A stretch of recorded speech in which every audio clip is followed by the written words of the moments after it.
বৌমা, ও বৌমা, বলি সূর্য যে উঠে গেছে, তোমাদের রান্না বান্না কি হবে আজ? আমার রান্না শেষ মা, খেতে আসুন। ও, তুমি? তা বড় বউ কোথায়? তার ঘুম এখনো ভাঙেনি বুঝি? দিদির শরীরটা অসুস্থ, তাই আজ আর ওঠেনি। আরে শরীর খারাপ না ছাই, ও সব বুঝি তো আমি। দেখো গিয়ে, কাজ করবে দেখে বিছানায় শুয়ে আছে। ও কথা বলবেন না মা, দিদি শুনলে খুব মন খারাপ করবে। তোকে আর মায়ের কানে বিষ ঢালতে হবে না ছোট। সেই সকাল থেকে আমি কি বসে আছি নাকি? ঘরদোর সব ঝাড়ু দিয়ে এখন কাপড় নিয়ে ঘাটে যাচ্ছি। কার ঘর ঝাড়ু দিয়েছো বৌমা? দিয়েছো তো তোমাদের ঘরটাই। আর আমাদের কাপড় চোপড় কোন দিন ধরে দেখেছো? সারা জীবন তো নিজেদেরটাই বুঝে এলে। এখানে নিজ আর পর নেই মা, আমার স্বামী সংসার আছে, তাই তাদেরটা আগে দেখতে হবে। আর আপনাদের ঘরের কাজ করে দেওয়ার জন্য ছোট বউ তো আছেই। ও এক হাতে কটা কাজ করবে শুনি? তা মাঝে মধ্যে গিয়ে ওকে একটু সাহায্য করলেও তো পারো। থাক মা, দিদিকে আর সাহায্য করতে হবে না। এই নিয়ে পরে আবার অনাসৃষ্টিকাণ্ড ঘটাবে। হয়েছে হয়েছে, তোমায় এখন আর ভালো সাজতে হবে না। মায়ের যদি এতটাই খারাপ লাগে, তবে দুই ছেলেকে আলাদা করে দিলেই তো পারে। এই কথা দ্বিতীয়বার আর মুখে আনবে না বৌমা। আমার দুই ছেলে আমার সাথে এই বাড়িতেই থাকবে। ঠিক আছে, তাই দেখব কতদিন ছেলেদের আঁচলের নিচে রাখতে পারেন। আমি এখন ঘাটে যাচ্ছি। ছোট, তুই তো দাদাকে খাইয়ে কাজে পাঠাস। নিজের স্বামীর খেয়াল রাখতে পারে না, সেই নাকি আবার আলাদা সংসার করবে। আমার এই বউটার কবে যে বুদ্ধি শুদ্ধি হবে বিধাতা। আপনি চিন্তা করবেন না মা, দেখবেন দিদির পাগলামি ঠিক হয়ে যাবে। এখন আসুন, অনেক বেলা হয়েছে, কটা খেয়ে নিন।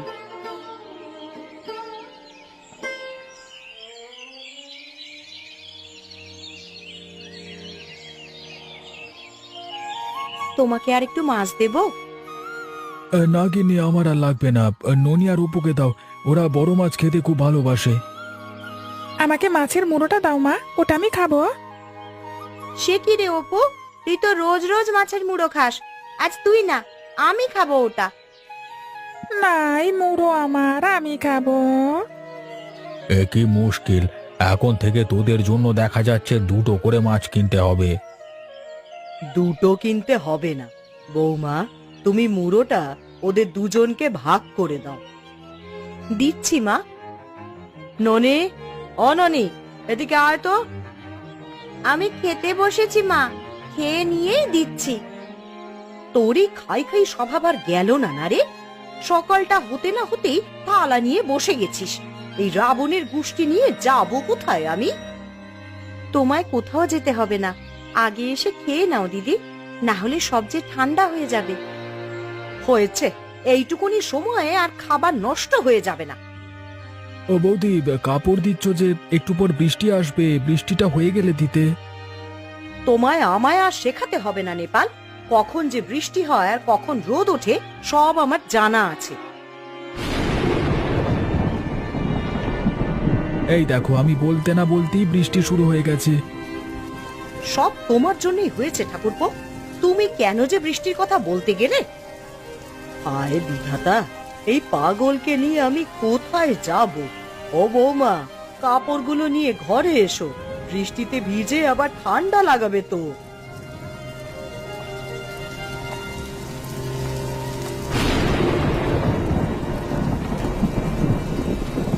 গিন্নি, আরে ও গিন্নি, আমার ছাতাটা দাও দেখি, বৃষ্টি জল খেতে জমে যাবে, আলগুলো কেটে দিয়ে আসি। এই বৃষ্টি বাদলা মাথায় নিয়ে খেতে যাওয়ার দরকারটা কি শুনি?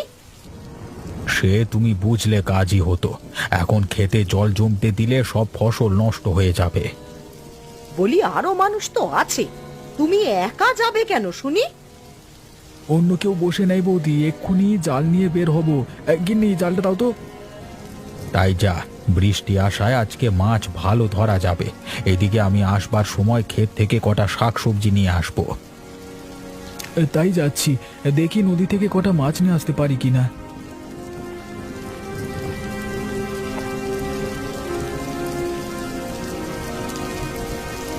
যাক বাবা, দুই ভাইকে সকালের খাবার খাইয়ে বিদেয় করলাম। এখন কাপড়গুলো নিয়ে আবার বসতে হবে। সে কি দিদি, রান্না তো শেষ, উনুন জ্বালিয়ে কি করবে? আর এই ভিজে কাপড়গুলোকে সেঁকতে হবে না? পরার যে আর কিছুই নেই রে। আমি আগেই বলেছিলাম এই দিকে কাপড় না ভেজাতে। এখন ওইগুলোকে বারান্দায় রেখে দাও, হাওয়ায় ঠিকই শুকিয়ে যাবে। তাই কর রে ছোট, আমি একটু বেরোবো, দেখি ঘোষেদের বাগান থেকে কটা আম কুড়িয়ে আনতে পারি কিনা। ও কাজ করো না বৌমা, ভুলে যেও না তুমি এই গাঁয়ের বউ। ওসব আম কুড়ানো জাম কুড়ানো তোমাকে মানায় না। বেশ, আমি না যেতে পারি, ননি আর অপুকে তো পাঠাতে পারবো, ওরা তো আর এই গাঁয়ের বউ নয়। দিদি তুমি পারো বটে, কটা আমই তো, ছেড়েই দাও না। ওসব কাঁচা পাকা আম দিয়ে আচার বানানো যাবে ছোট, তখন তো তুমি আর ভাগে কম নেবে না। ননি, ও ননি, এদিকে আয় তো মা। তোমার যা ইচ্ছে করো, আমি এসবের মধ্যে নেই। আমাকে ডেকেছো মা? হ্যাঁ রে, যা তো একটিবার ওই ঘোষদের আম বাগানে যা, কটা আম পেলে নিয়ে আসিস। না না মা, আমি ওদিকে যেতে পারবো না।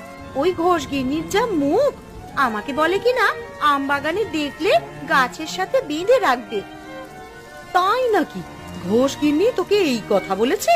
দাঁড়া, আজ ঘাটে পাই ওকে, মুখে একেবারে জামা ঘষে দেব। সে তুমি দিওক্ষণ, এখন আমি গেলাম, অপুকে নিয়ে পুতুল খেলবো। চলো না দিদি, কটা আম কুড়িয়ে নিয়ে আসি। ওগুলো তো পড়ে নষ্টই হবে। ঠাকুমার হাতের আমের আচার খেতে খুব মজার হয়। ঠিক আছে, তুই যাবি যখন চল, তবে ঘোষ গিন্নি যদি ধরে ফেলে সে দায় কিন্তু আমি নেব না। যা মা যা, আমি বরং ঝুড়িতে এনে দিচ্ছি, কটা আম কুড়িয়ে নিয়ে আয়।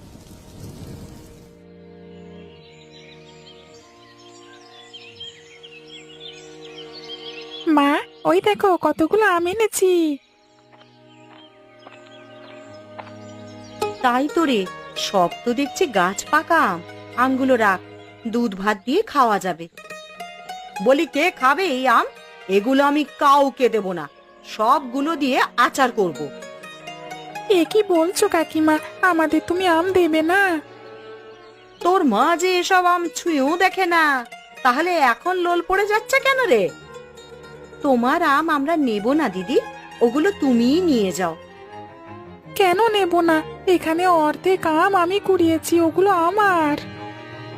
অপু ঠিকই বলেছে বৌমা, অর্ধেক আম তুমি ছোট বউকে দিয়ে দাও, সবগুলো তুমি একা নেবে কেন? তো মা, আপনি না সকালবেলায় এতগুলো নীতি কথা শোনালেন, পরের বাড়ির ফল নাকি খাবেন না, এখন ছোট বউয়ের পক্ষ নিয়ে কথা বলছেন কেন? আমরা না খাই, অপু আর ননি আছে, ওরা খাবে, না হলে তো সবগুলো আম তোমার ওই রাক্ষসে পেটে গিয়ে পড়বে। কি, আমি রাক্ষসী? এই আমের জন্য এত বড় কথা শুনতে হলো? খাবই না আমি এই আম। কেন মা, আমরা আমাদের ভাগ ছাড়বো কেন? ওই আম আমরা ভাগাভাগি করে নেব। তাই নে দাদু ভাই, তাই নে।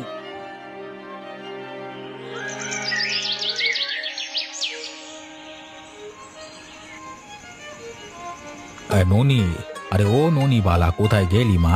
দেখ তোদের জন্য কি এনেছি। কি এনেছো বাবা? মিষ্টি বুঝি? হ্যাঁ রে, তুই না খুব মিষ্টি খেতে পছন্দ করিস, তাই গুণী ময়রার দোকান থেকে জিলিপি নিয়ে এসেছি। বাহ, এই বাদলা দিনে গরম গরম জিলাপি খেতে ভারী মজা হবে। যা যা, জিলিপিগুলো মায়ের হাতে গিয়ে দে, বল মাকে কিছু রেখে বাকিগুলো অপু আর তোকে ভাগ করে দিতে। ঠিক আছে বাবা, তাই যাচ্ছি।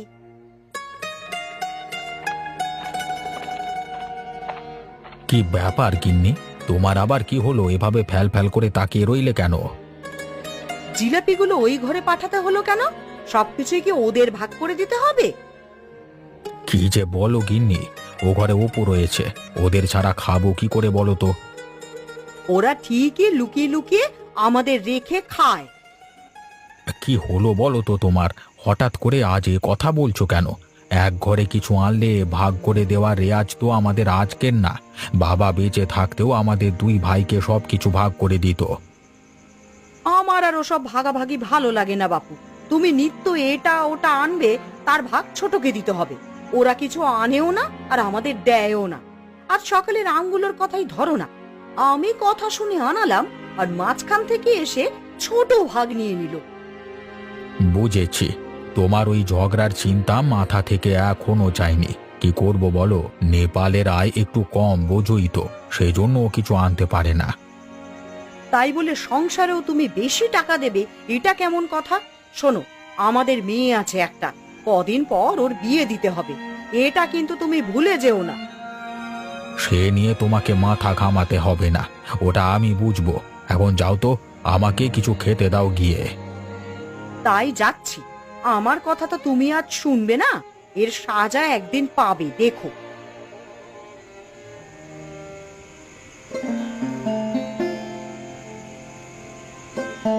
গোপাল নেপালকে ভাত দাও বৌমা, ওদের পাট যে খালি হয়ে গেছে।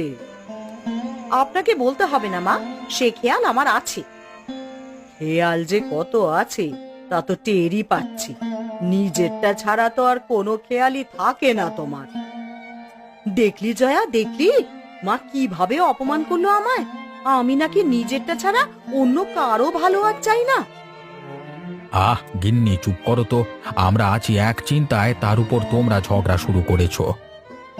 সে কি দাদা, কি হয়েছে আবার? বর্ষার জলে আমাদের সব ফসল নষ্ট হয়ে গেছে, একটা ফসলও ঘরে তুলতে পারবো না। এ কি অলক্ষণে কথা রে, এখন কি উপায় হবে বাছা? আর কি হবে, এই জমি আবার চাষ করতে হবে। হ্যাঁ হ্যাঁ, তাই করুন।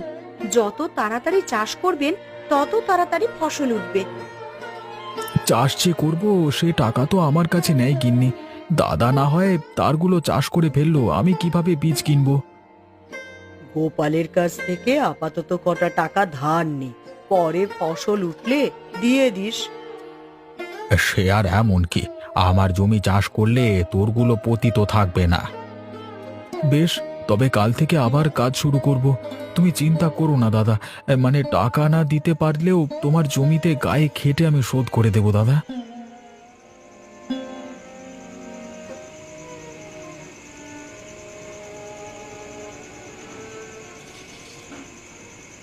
এটা কি করলে তুমি? ওরা বলতেই রাজি হয়ে গেলে? কি করলাম আবার, তোমার কথা তো আমি কিছুই বুঝতে পারছি না।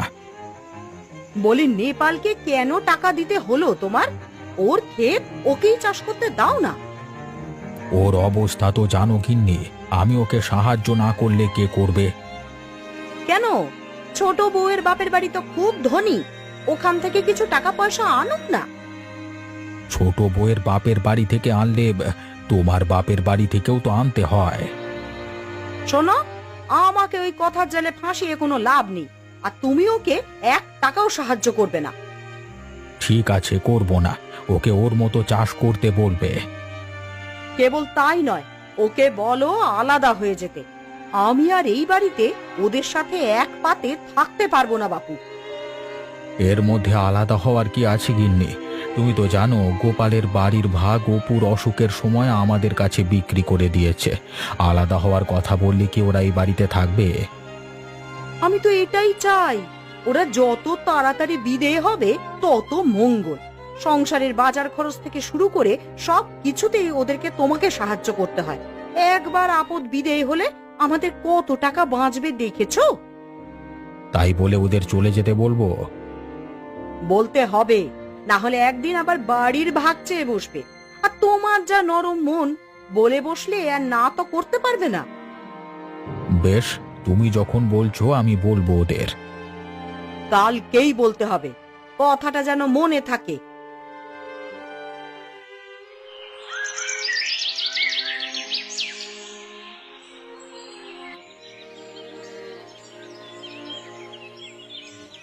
দাদা, বীজ ধান কেনবার জন্য টাকা দেবে বলেছিলে, এখনই লাগবে সেগুলো। ও নেপাল, তুই এসেছিস, আমি এক্ষুনি তোকে ডেকে পাঠাতাম। কেন, কি হয়েছে দাদা? আমার হাতে এখন বেশি টাকা নেই নেপাল, তাই তোর জমিগুলো চাষ করবার জন্য আমি কিছু দিতে পারবো না রে, কিছু মনে করিস না। সে কি, এই মুহূর্তে আপনি টাকা না দিলে এই বছর যে আর চাষই করা যাবে না। দাদা, আপনি একটু চেষ্টা চরিত্র করে দেখেন না, কোনোভাবে দেওয়া যায় কিনা। আমার হাতে টাকা থাকলে তো দেব, নিজের জমিগুলো কিভাবে চাষ করব সেই চিন্তায় মরছি। দাদাকে বলে লাভ হবে না জয়া, সব বৌদির বুদ্ধি। উনি যখন দাদাকে শিখিয়েছেন, দাদা কি আর টাকা দেবে? এই তো আমার দোষ ধরে বললে, বলি 7-5 না থেকেও কি আমার দোষটা কোনোদিনই যাবে না ছোট? তোমার কোনো দোষ নেই দিদি, দাদার হাতে টাকা না থাকলে দেবে কিভাবে? এখন আবার ব্যবসাতেও মন্দা যাচ্ছে ছোট বউ। টানা কয়েকদিন বৃষ্টি থাকায় সব মালামাল নষ্ট হয়ে গেছে, ভালো কোনো গুদাম না থাকায় আজকে এই দশা। সেই জন্য ভাবছিলাম তোদের ঘরটা এখন থেকে গুদাম ঘর হিসেবে ব্যবহার করব। সে কি দাদা, আমাদের ঘরে ব্যবসার জিনিসপত্র রাখলে আমরা যাব কোথায়? তাই বাড়ি আমাদের কাছে বিক্রি করে দেওয়ার সময় এ কথা মনে ছিল না? এখন তুই কোথায় যাবি আমরা কিভাবে বলবো বলতো? আরে আমার যে তোর ঘরটা না হলে হচ্ছে না। বেশ দাদা, তবে আমরা ঘর ছেড়ে দেব। ভাইয়ের চেয়ে তোমার যখন ব্যবসা বড় হয়ে গেছে, তবে তুমি ব্যবসা করো। আর আজকে থেকে তোমার যে জমিগুলো আমি চাষ করতাম সেগুলো অন্য কাউকে দিয়ে দিও। আমি আর ও জমিতে যাব না। চলো গিন্নি, এক্ষুনি বাড়ি থেকে চলো। সে কি, গোপাল তোদের চলে যেতে বলেছে? হ্যাঁ মা, আমাদের ঘরটা নাকি গুদাম ঘর বানাবে। দাঁড়া, আমি ওকে ডেকে বলছি। ওর এত বড় সাহস হয় কি করে আমাকে কিছু না জিজ্ঞেস করে তোর ঘর কেড়ে নেয়? আপনাকে কিছু বলতে হবে না মা, আমরা আজই এই বাড়ি ছেড়ে চলে যাব। কিন্তু কোথায় যাবে তোমরা? এই বর্ষার দিনে কোথায় গিয়ে আশ্রয় নেবে? জানি না মা, দেখি কোথায় গিয়ে ওঠা যায়। কোনো না কোনো জায়গা তো মাথা গোঁজবার ঠাঁই হবেই হবে। দাঁড়া বাছা, দাঁড়া, তোদের কোথাও যেতে হবে না। আমি তোদের আমাদের পুরাতন বাড়িতে নিয়ে যাব। পুরাতন বাড়ি? সেটা কোথায়? ওটা জঙ্গলের ধারে। ওই বাড়িটা আমার শ্বশুর মশাই তৈরি করেছিলেন, কিন্তু নদীর ভাঙনের ফলে সেখান থেকে নেপালের বাবা এইখানে চলে আসে।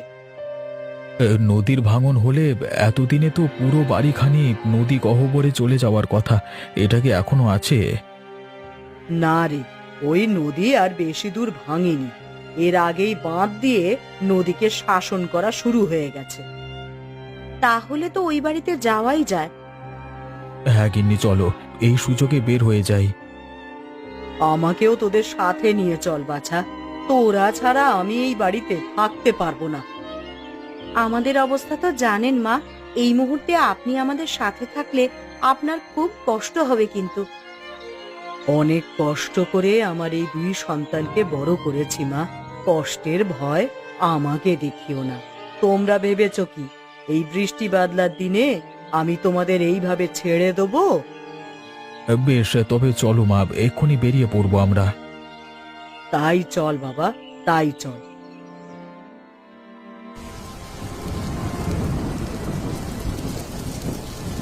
দেখেছো বৌমা, বৃষ্টিটা কিভাবে নেমেছে? এ তো একটা বন্যা না বাঁধিয়ে ছাড়বে না দেখছি। হ্যাঁ মা, ক্ষণে ক্ষণে আকাশ কালো হতে শুরু করেছে। কদিন যে এইভাবে ঝড়ে কে জানে। যাক বাবা, ভালোই ভালোই এই বাড়িতে চলে এসেছি। বন্যা হলেও এই বাড়ি ডুববে না। কিন্তু ঘরে যে খাবার দাবার নেই, বন্যা হলে কি খেয়ে থাকবো মা? ওসব নিয়ে তুমি চিন্তা করো না বৌমা, আমার হাতে কিছু জমানো টাকা আছে। নেপালকে বলো ওগুলো দিয়ে বাজার করে নিয়ে আসতে। ওগো, শুনছো? মা কি বলছেন, একটু এসে শুনে যাও। কি হলো গিন্নি, মা কি বলে? আমি টাকা বের করে দিচ্ছি, ওগুলো দিয়ে কদিনের হাট বাজার করে নিয়ে আয়। আবহাওয়ার অবস্থা খুব একটা ভালো নয়, এবার বন্যা হতে পারে। ঠিক আছে মা, আমি এক্ষুনি যাচ্ছি। তবে গিন্নি, বাজারের ব্যাগটা এনে দাও তো, এক্ষুনি বের হয়ে যাই। ঠিক আছে।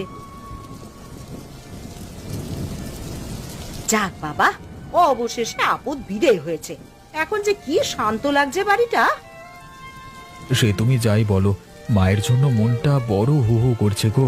এই দুর্যোগের দিনে ওরা কোথায় গেছে কে জানে। মাকে নিয়ে এত ভেবো না তো, অনেকবার তো বললে থেকে যেতে, তোমার কথা শুনেছে তখন। মা দেখো দেখো, কতগুলো মাছ নিয়ে এসেছি। তাই তো রে, তা কোথায় পেলি এই মাছ? আমাদের বাড়ির সামনে থেকে মা, ওখানে অনেক মাছ আছে। আমাদের ঘরের সামনে থেকে?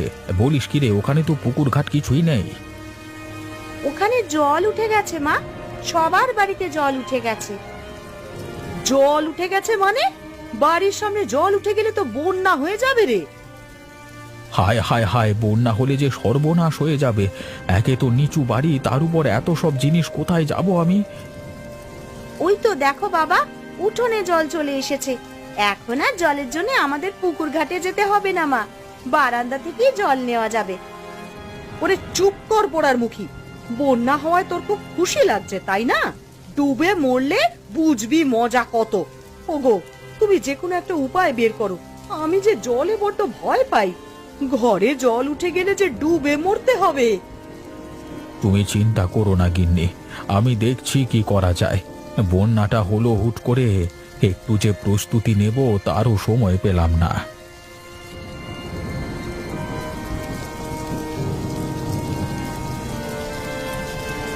গিন্নি, গিন্নি কোথায় গেলে? এতক্ষণে এলি তুই? দাঁড়া, বৌমাকে ডেকে দিচ্ছি।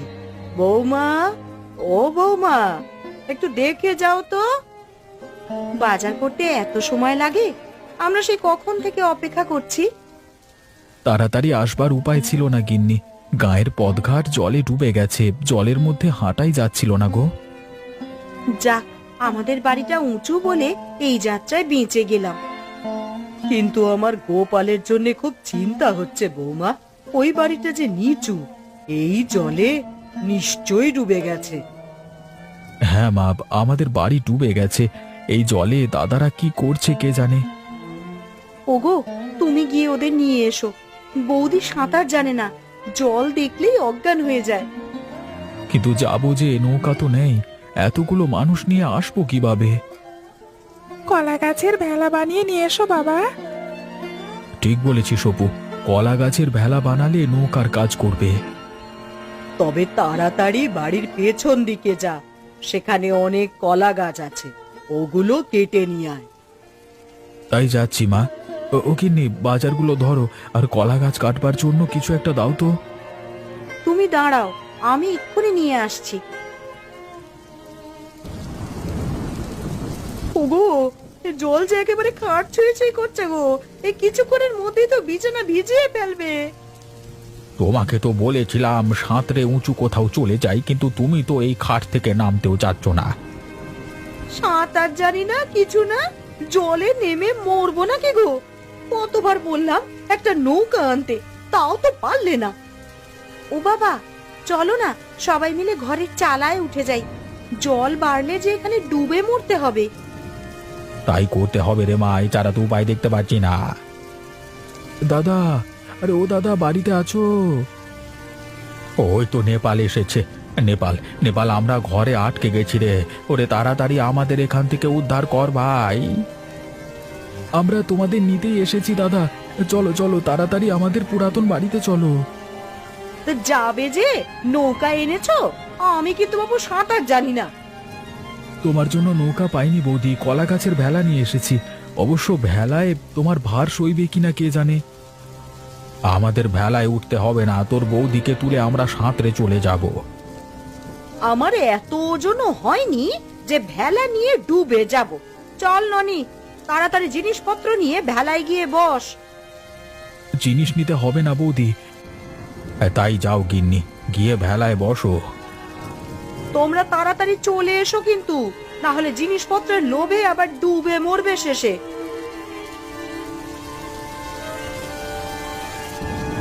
সত্যি নেপাল, তুমি এসে আমাদের প্রাণ বাঁচিয়েছো, না হলে সবাই আমরা ডুবেই মরতাম। আমরা যখন এসেছি তখন ডুবে মরবে না কেউ। আজকে দেখলে তো, ভাইকে কেন এতদিন ছাড়তে চাইনি। ভাই ছাড়া দুনিয়াতে আর কেউ আপন নয়। হ্যাঁ গো, আমার ভুল হয়ে গেছে। তোমাদের দুই ভাইকে আলাদা করা একদম ঠিক হয়নি। যা, মা অবশেষে বুঝেছে আজ থেকে আর ভাগের সংসার নয়, আমরা সবাই একসাথে থাকবো। তাই হবে। জল নামলে সবাইকে নিয়ে আবার এই বাড়িতে চাঁদের হাট বসবে। এখন চলো সবাই, জল বাড়লো বলে।